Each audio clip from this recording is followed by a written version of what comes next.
أعوذ بالله من الشيطان الرجيم.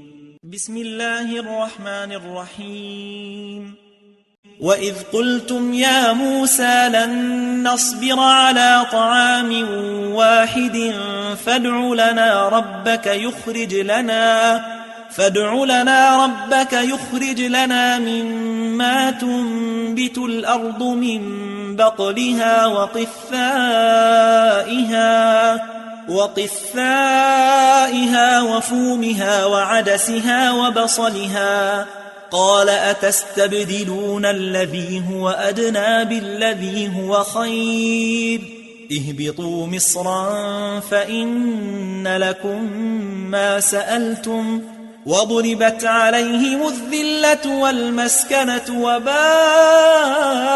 بغضب من الله ذلك بأنهم كانوا يكفرون بآيات الله ويقتلون النبيين بغير الحق ذلك بما عصوا وكانوا يعتدون. إن الذين آمنوا والذين هادوا والنصارى والصابئين من آمن بالله واليوم الآخر وعمل صالحا فلهم أجرهم عند ربهم ولا خوف عليهم ولا هم يحزنون.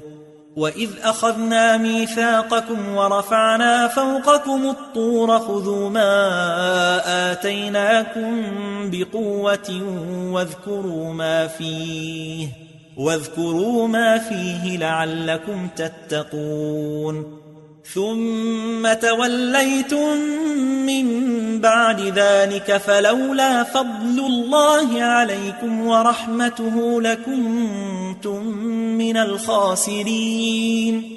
ولقد علمتم الذين اعتدوا منكم في السبت فقلنا لهم كونوا قردة خاسئين فجعلناها نكالا لما بين يديها وما خلفها وموعظة للمتقين.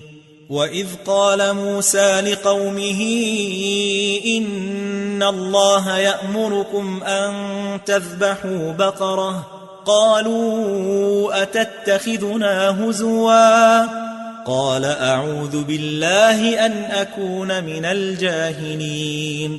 قالوا ادع لنا ربك يبين لنا ما هي قال إنه يقول إنها بقرة لا فارض ولا بكر عوان بين ذلك فافعلوا ما تؤمرون.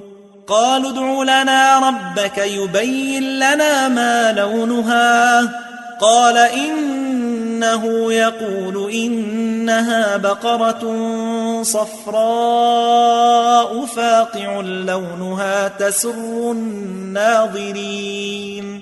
قالوا ادع لنا ربك يبين لنا ما هي إن البقرة شابه علينا وإنا إن شاء الله لمهتدون.